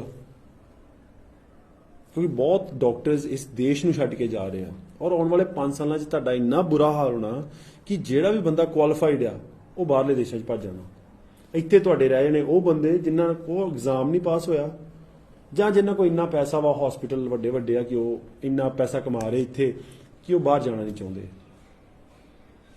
ਤੁਹਾਨੂੰ ਡਰ ਹੋਣਾ ਚਾਹੀਦਾ ਕਿ ਤੁਹਾਡੇ ਕੋਲ ਇੱਥੇ ਡਾਕਟਰਸ ਦੀ ਬਹੁਤ ਜ਼ਿਆਦਾ ਕਮੀ ਆ। ਇੱਥੇ ਇੱਕ ਵੱਡਾ ਪੰਜਾਬ ਦੇ ਵਿੱਚ ਵੈਸੇ ਹੈਗੇ ਆ, ਉਹਨਾਂ ਨੂੰ ਹੋਰ ਇੰਪਰੂਵ ਕਰੀਏ। ਜਿਹੜੇ ਸਾਡੇ ਐਜੂਕੇਸ਼ਨ ਸੈਂਟਰ ਆ ਜਿੱਥੋਂ ਡਾਕਟਰ ਬਾਹਰ ਨਿਕਲਦੇ ਆ, ਨਰਸਿਸ ਬਾਹਰ ਨਿਕਲਦੇ ਆ, ਨਰਸਾਂ ਨੂੰ ਰਿਸਪੈਕਟ ਦੇਣ ਦੀ ਲੋੜ ਆ, ਫਾਰਮਾਸਿਸਟ ਨੂੰ ਰਿਸਪੈਕਟ ਦੇਣ ਦੀ ਲੋੜ ਆ। ਉਹਨਾਂ ਦਾ ਇਨਕਮ ਸਕੇਲ ਵੇਖਣਾ ਪਊਗਾ ਕਿ ਯਾਰ ਉਹਨਾਂ ਦੀ ਜਿਹੜਾ ਪੇ ਸਕੇਲ ਆ ਉਹ ਕਿੱਥੇ ਆ। ਜਿਹੜੇ ਮਲਟੀਪਰਪਸ ਵਰਕਰਸ ਆ ਉਹਨਾਂ ਨੂੰ ਟ੍ਰੇਨ ਕਰਨਾ ਪਊਗਾ, ਜਿਨ੍ਹਾਂ ਨੇ ਕੰਮ ਕਰਨਾ ਉਹਨਾਂ ਦਾ ਵੀ ਪੇ ਸਕੇਲ ਵੇਖਣਾ ਪਊਗਾ। ਔਰ ਪੇ ਆਉਂਦੀ ਆ ਜਦੋਂ ਤੁਸੀਂ ਡਿਜ਼ੀਜ਼ ਬਰਡਨ ਘਟਾਤਾ ਆਪਣੀ ਸਟੇਟ ਚੋਂ, ਦੈਨ ਉਹ ਪੈਸਾ ਤੁਸੀਂ ਇਨਵੈਸਟ ਕਰ ਪਾਓਗੇ ਆਪਣੇ ਵਰਕਰਸ ਦੇ ਵਿੱਚ। ਜ਼ਰੂਰੀ ਆ ਜਿਹੜੇ ਬਲੱਡ ਟੈਸਟਿੰਗ ਸੈਂਟਰਸ ਆ ਜਿੱਥੇ ਲੋਕ ਜਾ ਕੇ ਆਪਣਾ ਬਲੱਡ ਟੈਸਟ ਕਰਾਉਂਦੇ ਆ, ਉਹਨਾਂ ਦੀ ਵੀ ਰੈਗੂਲੇਸ਼ਨ ਕਰਨੀ ਜ਼ਰੂਰੀ ਆ। ਬਹੁਤ ਜ਼ਿਆਦਾ ਘਪਲਾ ਹੋ ਰਿਹਾ, ਬਹੁਤ ਜ਼ਿਆਦਾ ਕਰਪਸ਼ਨ ਆ, ਉਹਦੇ ਵੱਲ ਵੀ ਵੇਖਣਾ ਪਊਗਾ। ਕਿਤੇ ਨਾ ਕਿਤੇ ਇੱਕ ਬੋਰਡ ਬਣਾਉਣਾ ਪਊਗਾ ਜਿਹੜਾ ਇਹ ਸਾਰੀਆਂ ਹਸਪੀਟਲਸ ਨੂੰ ਰੈਗੂਲੇਟ ਕਰਦਾ, ਕਲੀਨਿਕਸ ਨੂੰ ਰੈਗੂਲੇਟ ਕਰਦਾ, ਫਾਰਮਾਸਿਸਟ, ਨਰਸਿਸ, ਬਲੱਡ ਸੈਂਟਰਸ ਜਿਹੜੇ ਆ ਜਿੱਥੇ ਜਾ ਕੇ ਆਪਾਂ ਆਪਣਾ ਬਲੱਡ ਦਿੰਦੇ ਆ ਟੈਸਟਿੰਗ ਲਈ, ਟੈਸਟਿੰਗ ਸੈਂਟਰਸ ਆ, ਉਹ ਸਾਰੀਆਂ ਚੀਜ਼ਾਂ ਨੂੰ ਰੈਗੂਲੇਟ ਕਰਦਾ ਕਿ ਯਾਰ ਹਾਂ ਇੱਥੇ ਸਟੈਂਡਰਡ ਹੈਗਾ ਕਿ ਨਹੀਂ ਹੈਗਾ। ਜਿਹਦਾ ਸਟੈਂਡਰਡ ਨਾਲ ਨਹੀਂ ਆ ਉਹਦਾ ਉਹ ਬੰਦ ਹੋ ਜਾਂਦਾ। ਜਿਹੜੇ ਸਾਡੇ MBBS ਸਟੂਡੈਂਟਸ ਆ ਜਾਂ ਜਿਹੜੇ ਸਾਡੇ ਬੱਚੇ ਨਵੇਂ ਪੜ੍ਹ ਕੇ ਆਉਂਦੇ ਆ, ਰਿਕੁਆਇਰਮੈਂਟ ਹੋਣੀ ਚਾਹੀਦੀ ਹੈ ਕਿ ਯਾਰ ਉਹ ਵੀ ਰੂਰਲ ਏਰੀਆ 'ਚ ਕੰਮ ਕਰਨ। ਔਰ ਇੱਕ ਹੋਰ ਚੀਜ਼, ਸਾਨੂੰ ਜਿਹੜਾ ਸਾਡਾ ਟੈਲੈਂਟ ਆ ਪਿੰਡਾਂ 'ਚ ਵੀ ਲੱਭਣਾ ਪੈਣਾ। ਮੈਂ ਇੱਕ ਬੁੱਕ ਪੜ੍ਹੀ ਸੀ, ਮੈਂ ਕਿਤਾਬ ਦਾ ਨਾਂ ਨਹੀਂ ਸ਼ੇਅਰ ਕਰਦਾ ਇਸ ਟਾਈਮ ਤੇ, ਪਰ ਉਹ ਕਿਤਾਬ ਵਿੱਚ ਉਹ ਬੰਦੇ ਨੇ ਮੈਂਸ਼ਨ ਕੀਤਾ, ਆਂਦਾ ਜੇ ਕੋਈ ਗਰੀਬ ਦਾ ਬੱਚਾ ਪੜੂਗਾ ਜਾਂ ਮਜ਼ਦੂਰ ਦਾ ਬੱਚਾ ਪੜੂਗਾ ਜਾਂ ਕਿਸਾਨ ਦਾ ਬੱਚਾ ਪੜੂਗਾ, ਉਹ ਸਭ ਤੋਂ ਪਹਿਲਾਂ ਭੱਜ ਕੇ ਉੱਥੇ ਜਾਊਗਾ ਜਿੱਥੇ ਉਹਦੀ ਲੋੜ ਆ। ਉਹ ਕਿਸਾਨਾਂ ਕੋਲ ਜਾਊਗਾ, ਉਹਨਾਂ 'ਚ ਲੋਕਾਂ 'ਚ ਹੀ ਜਾਊਗਾ ਜਿੰਨਾ 'ਚ ਉਹ ਜੰਮਿਆ ਪਲਿਆ। ਪਰ ਜਦੋਂ ਕੋਈ ਅਮੀਰ ਦਾ ਬੱਚਾ ਪੜੂਗਾ ਜਾਂ ਕੋਈ ਰਈਸ ਦਾ ਬੱਚਾ ਪੜੂਗਾ ਜਾਂ ਕਰਪਟ ਬੰਦੇ ਦਾ ਬੱਚਾ ਪੜੂਗਾ, ਉਹ ਸਭ ਤੋਂ ਪਹਿਲਾਂ ਇਹ ਸੋਚੂਗਾ ਕਿ ਮੈਂ ਪੈਸਾ ਕਿੱਦਾਂ ਬਣਾਉਣਾ। ਉਹਨੂੰ ਨਹੀਂ ਕੇਅਰ ਕਿ ਯਾਰ ਕਿਸਾਨ ਦਾ ਕੀ ਹਾਲ ਆ, ਮਜ਼ਦੂਰ ਦਾ ਕੀ ਹਾਲ ਆ। ਉਹਦਾ ਹੋਊਗਾ ਕਿ ਮੈਂ ਸਭ ਤੋਂ ਪਹਿਲਾਂ ਅਮਰੀਕਾ ਕਿੱਦਾਂ ਭੱਜਣਾ, ਕਿ ਜਿਹੜੀ ਉਹ ਗੱਡੀ ਆ ਰੋਲਸ ਰੋਇਸ ਮੈਂ ਕਿੱਦਾਂ ਲੈਣੀ ਆ। ਸੋ ਕਿਤੇ ਨਾ ਕਿਤੇ ਸਾਨੂੰ ਆਪਣੇ ਬੱਚਿਆਂ ਨੂੰ, ਟੈਲੈਂਟ ਨੂੰ ਕੱਢਣਾ ਪਊਗਾ ਪਿੰਡਾਂ 'ਚੋਂ, ਔਰ ਉਹਨਾਂ ਨੂੰ ਵੀ ਮੈਡੀਕਲ ਸਕੂਲ ਤੱਕ ਲੈ ਕੇ ਆਉਣਾ ਪਊਗਾ ਕਿ ਉਹ ਵੀ ਡਾਕਟਰ ਬਣ ਸਕਣ ਔਰ ਵਾਪਸ ਜਾ ਕੇ ਆਪਣੇ ਪਿੰਡਾਂ 'ਚ ਸੇਵਾ ਕਰਨ, ਆਪਣੇ ਸ਼ਹਿਰਾਂ 'ਚ ਸੇਵਾ ਕਰਨ, ਆਪਣੀ ਕੌਮ 'ਚ ਜਾ ਕੇ ਸੇਵਾ ਕਰਨ। ਕਿ ਉਹਨਾਂ ਦਾ ਇਹੋ ਸੁਪਨਾ ਨਾ ਹੋਵੇ ਮੈਂ ਬਾਹਰਲੇ ਦੇਸ਼ ਭੱਜ ਕੇ ਕਿੱਦਾਂ ਜਾਣਾ, ਜ਼ਿਆਦਾ ਪੈਸੇ ਕਿੱਦਾਂ ਕਮਾਉਣੇ। ਪੈਸਾ ਮੈਂ ਅੱਗੇ ਕਿਹਾ 200 ਸਾਲ ਪਹਿਲਾਂ ਜੋ ਰਾਜਿਆਂ ਦੀ ਜ਼ਿੰਦਗੀ ਉਹ ਸਾਡੀ ਜ਼ਿੰਦਗੀ ਆ, ਪਰ ਵੀ ਸਾਡੇ 'ਚ ਖੁਸ਼ੀ ਨਹੀਂ ਹੈਗੀ। We need international collaborations. ਸਾਨੂੰ ਦੁਨੀਆ ਦੇ ਤਕੜੇ ਹਸਪੀਟਲਾਂ ਨਾਲ ਕੰਮ ਕਰਨਾ ਪਊਗਾ। ਮੇਓ ਕਲੀਨਿਕ, ਹਾਰਵਰਡ, ਅਲੱਗ-ਅਲੱਗ ਹਸਪੀਟਲ, UCLA, ਕੋਈ ਐਸੇ ਹਸਪੀਟਲਸ ਲੱਭਣੇ ਪੈਣਗੇ ਦੁਨੀਆ 'ਚੋਂ, ਕਲੀਵਲੈਂਡ ਕਲੀਨਿਕ। ਬਈ ਹਾਂ ਯਾਰ ਉਹ ਸਾਡੇ ਹਸਪੀਟਲ ਜਿਹੜਾ ਟੌਪ ਹਸਪੀਟਲ ਹੋਊਗਾ ਸਟੇਟ ਨਾਲ, ਉਹਨਾਂ ਨਾਲ ਕੋਲੈਬੋਰੇਟ ਕਰਨ। ਉਹਨਾਂ ਦਾ ਟੈਲੈਂਟ ਇੱਥੇ ਲੈ ਕੇ ਆਉਣਾ ਪਊਗਾ ਉਹਨਾਂ ਦੀਆਂ, ਕਿਉਂਕਿ ਉਹ ਜਦੋਂ ਉਹਨਾਂ ਦਾ ਟੈਲੈਂਟ ਇੱਥੇ ਆਊਗਾ, ਸਾਡਾ ਟੈਲੈਂਟ ਜਿਹੜਾ ਬਾਹਰ ਜਾ ਰਿਹਾ ਉਹਨਾਂ ਦਾ ਟੈਲੈਂਟ ਇੱਥੇ ਲੈ ਕੇ ਆਈਏ। ਉਹ ਸਾਡੇ ਬੱਚਿਆਂ ਨੂੰ ਗਾਈਡ ਕਰਨ, ਸਾਡੇ ਬੱਚਿਆਂ ਨੂੰ ਟ੍ਰੇਨ ਕਰਨ। ਸਾਡੇ ਕਿਉਂ MP MLA ਬਾਹਰਲੇ ਦੇਸ਼ਾਂ 'ਚ ਜਾ ਕੇ ਇਲਾਜ ਕਰਾਉਂਦੇ ਆ, ਆਪਾਂ ਇਲਾਜ ਇੱਥੇ ਲੈ ਕੇ ਆਉਣਾ। ਜੇ ਮਹਾਰਾਜਾ ਰਣਜੀਤ ਸਿੰਘ ਅਮਰੀਕਨ ਲੋਕਾਂ ਨੂੰ ਆਪਣੀ ਫੌਜ 'ਚ ਭਰਤੀ ਕਰ ਸਕਦਾ ਸੀ, ਤੇ ਅਸੀਂ ਕਿਉਂ ਨਹੀਂ ਅਮਰੀਕਨ ਨੂੰ ਇੱਥੇ ਲੈ ਕੇ ਆ ਸਕਦੇ? ਲੈ ਕੇ ਆ ਸਕਦੇ ਹਾਂ ਯਾਰ, ਜਜ਼ਬਾ ਚਾਹੀਦਾ। ਇੰਟਰਨੈਸ਼ਨਲ ਕੋਲੈਬੋਰੇਸ਼ਨਸ ਕਰੀਏ। ਦੇਖੋ ਮੈਂ ਸਾਰਾ ਦਿਨ ਆਪਾਂ ਲਾ ਸਕਦੇ ਹਾਂ, ਮੇਰੇ ਕੋਲ ਇੰਨੀਆਂ ਪ੍ਰੋਬਲਮਾਂ ਨਾਲ ਸੋਲੂਸ਼ਨ ਹੈ ਕਿ ਆਪਾਂ ਯਾਰ, ਮੈਂ ਨਹੀਂ ਚਾਹੁੰਦਾ ਕਿ ਵੀਡੀਓ ਜ਼ਿਆਦਾ ਲੰਬੀ ਹੋਵੇ। ਸੋ again primary care health centres ਨੂੰ ਬਣਾਈਏ, 10 ਪ੍ਰੋਬਲਮਾਂ ਲੱਭੀਏ ਜਿਨ੍ਹਾਂ ਦਾ ਆਪਾਂ ਕੰਮ ਕਰਨਾ ਅਗਲੇ 10 ਸਾਲਾਂ 'ਚ, ਅਵੇਅਰਨੈਸ ਕ੍ਰੀਏਟ ਕਰੀਏ, ਇਕਨੋਮਿਕ ਬਰਡਨ ਜਿਹੜਾ ਡਿਜ਼ੀਜ਼ ਦਾ ਉਹ ਡ੍ਰੌਪ ਕਰੀਏ, ਜਿਹੜੀ ਕੁਆਲਿਟੀ ਆਫ ਲਾਈਫ ਹੈ ਲੋਕਾਂ ਦੀ ਉਹ ਚੁੱਕੀਏ, NGOs ਨੂੰ ਕਹੀਏ, ਸਰਕਾਰ ਨਾਲ ਕੰਮ ਕਰੀਏ, ਜਿੰਨਾ ਵੀ ਕਰਨ ਦੀ ਲੋੜ ਹੈ, ਇਕੱਠੇ ਹੋ ਕੇ ਟੈਕਲ ਕਰੀਏ ਪ੍ਰੋਬਲਮਸ ਨੂੰ। ਜੇ ਪੰਜਾਬ ਤੰਦਰੁਸਤ ਹੋਊਗਾ ਤੇ ਪੰਜਾਬ ਖੁਸ਼ ਹੋਊਗਾ। ਜੇ ਪੰਜਾਬ ਖੁਸ਼ ਹੈ ਯਾਰ, ਸਭ ਕੁਝ ਸਹੀ ਆ। ਜੇ ਬੰਦੇ ਅੰਦਰੋਂ ਸਹੀ ਨਹੀਂ ਆ, ਅੰਦਰੋਂ ਬਿਮਾਰ ਆ, ਉਹਦੇ ਮੂੰਹ ਤੇ ਖੁਸ਼ੀ ਨਹੀਂ ਆ ਸਕਦੀ। ਉਹ ਬਿਮਾਰ ਆ, ਸਟੇਟ ਬਿਮਾਰ ਆ, ਪੰਜਾਬ ਬਿਮਾਰ ਆ। ਇਸ ਟਾਈਮ ਤੇ ਸਾਨੂੰ ਉਹਦੇ ਸੋਲੂਸ਼ਨ ਲੱਭਣ ਦੀ ਲੋੜ ਆ। ਸੋਲੂਸ਼ਨ ਲੱਭਾਂਗੇ ਇਕੱਠੇ ਹੋ ਕੇ। ਸੋਲੂਸ਼ਨ ਲੱਭਾਂਗੇ ਗੱਲਬਾਤ ਕਰਕੇ। ਗੱਲਬਾਤ ਬਹੁਤ ਜ਼ਰੂਰੀ ਹੈ। ਕਮੈਂਟ ਕਰਿਓ। ਬਾਕੀ ਜੇ ਤੁਹਾਡੇ ਕੋਲ ਕੋਈ ਸੁਜੈਸ਼ਨ ਹੈ ਜ਼ਰੂਰ ਸਾਡੇ ਵੱਲ ਸੈਂਡ ਕਰਿਓ। ਅਗਲੇ ਟੌਪਿਕ ਤੇ ਮੇਬੀ ਐਜੂਕੇਸ਼ਨ ਜਾਂ ਹੋਰ ਕੋਈ ਇੰਪੋਰਟੈਂਟ ਟੌਪਿਕ ਪਿਕਅਪ ਕਰਾਂਗੇ। ਅਗੇਨ ਸਾਡਾ ਰੀਜ਼ਨ ਕੀ ਹੈ ਗੱਲਬਾਤ ਦਾ, ਆਪਣੀਆਂ ਪ੍ਰੋਬਲਮ ਤੁਹਾਡੇ ਤੱਕ ਲੈ ਕੇ ਆਈਏ ਜੋ ਅਸੀਂ ਅਬਜ਼ਰਵ ਕੀਤੀਆਂ, ਨਾਲ ਸੋਲੂਸ਼ਨਸ। ਪਰ ਸਾਡੇ ਕੋਲ ਸਾਰੇ ਸੋਲੂਸ਼ਨਸ ਨਹੀਂ ਆ, ਤੁਸੀਂ ਵੀ ਸਾਨੂੰ ਹੈਲਪ ਕਰੋ ਸੋਲੂਸ਼ਨਸ ਦੇ ਨਾਲ, ਪ੍ਰੋਬਲਮਸ ਦੇ ਨਾਲ। ਜ਼ਰੂਰ ਆਪਣਾ ਕਮੈਂਟ ਕਰਿਓ, ਮੈਸੇਜ ਕਰੋ, ਔਰ ਜੇ ਤੁਹਾਡੇ ਕੋਲ ਕੋਈ ਸੁਜੈਸ਼ਨ ਹੈ ਜ਼ਰੂਰ ਸੈਂਡ ਕਰੋ। Thank you.